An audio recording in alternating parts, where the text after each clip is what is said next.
What if the sign everyone is arguing about isn't in the sky at all, but hidden in how this city breathes? Tonight, I'm going to show you how to read Jerusalem like a map of living signals, from the Western Wall at first light to the Temple Mount gates at noon, from shards of history under your feet to headlines that bend the day before sunset. Stay with me, because if you felt overwhelmed by miracles, rumors, and breaking news, you're about to get a clear, simple way to decode it all. And you'll spot the next big moment hours before the timeline sees it. We start where the city wakes.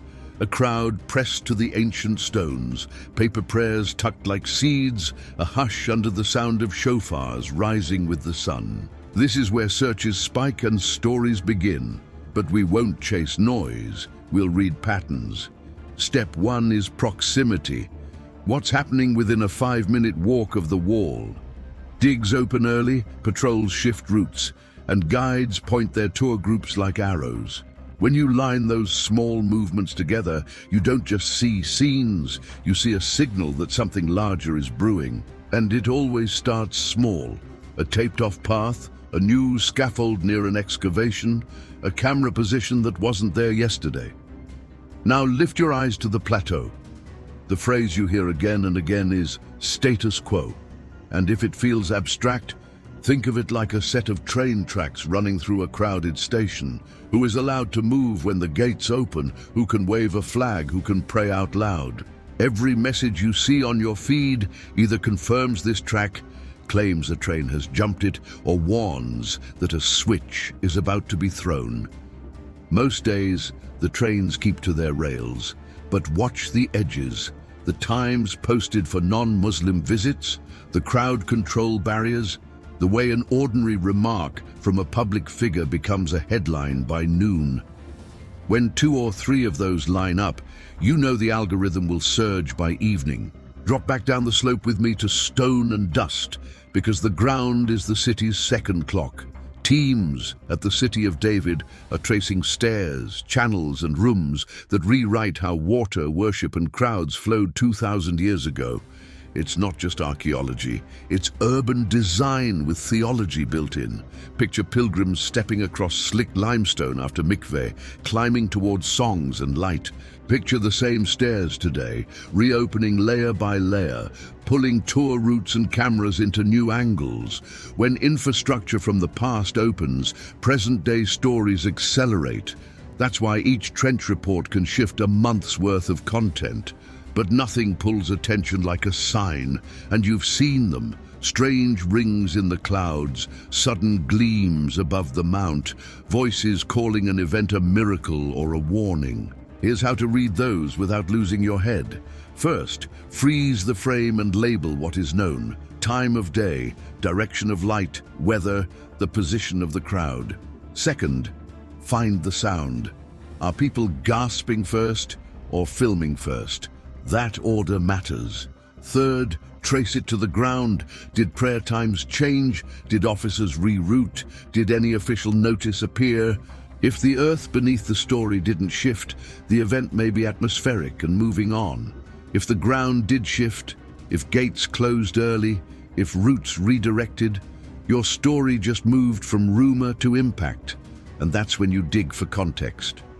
Context usually looks like paperwork. Permits for digs, statements about site access, quiet updates that few read because they aren't viral. But those memos control everything you see with your eyes.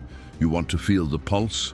Watch for 3 small pieces: an early morning advisory about crowds, a midday clarification about the mount, and a late afternoon tour note about site closures. When those 3 appear in a single day, it's the city whispering something bigger is crossing the threshold. Now the question that refuses to leave the conversation: the red heifer and a third temple timeline. You've heard the claim that a perfect animal changes everything. Here's the honest way through it. Ritual theory sits on one side, logistics on the other, and between them stands the legal and practical reality of the mount. So we build a bridge with 5 planks: standards, training, location, law, and community. Standards ask what unblemished truly means. Training asks who would perform each step as prescribed. Location asks where any act could take place without setting the city on fire. Law asks whether guardians of the place would ever allow it. And community asks whether faith leaders would bless, reject, or postpone. When you walk those planks, you see why the phrase imminent breaks under weight, and where real change would actually start if it ever came. Let's anchor all that to emotion, because this city is a chamber that turns whispers into song. A pilgrim with tears on his face, a young woman pressing her palm to limestone, a rabbi lifting a microphone to steady a crowd. These moments are not decor. They are the reasons searches jump. People don't type policy. They type signs, prophecy, miracle at the wall, temple news. If you tell the truth with images, hands, notes, stones, sky, you honor their questions while refusing to inflame them. And that's our promise in this channel. Show the human scale, then widen the lens to the map, then lay out simple filters anyone can use. So here is your field kit the next time a video from Jerusalem blows up your feed. Ask, did the ground change? Did the gates, routes, or schedules move? Did officials clarify the rules? If yes, you have a story with weight. If no, you may have wonder, which deserves respect but not panic? Then ask the counter question, what did the archaeologists do today? Because sometimes the biggest headline is a quiet layer of stairs revealed at 8 a.m. The kind of news that won't trend until a tour leader points and says, this changes how we walk. We close where we began, in that first light against the western wall. The camera rests on a single note between two stones. The crowd breathes in unison. Somewhere above, cloud rings form or fade. Somewhere ahead, a gate opens on schedule.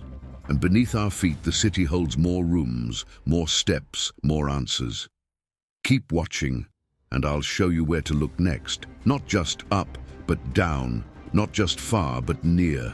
Because Jerusalem's clearest signs stand on stone and walk on streets, and if you can read the ground, you'll never be lost in the sky.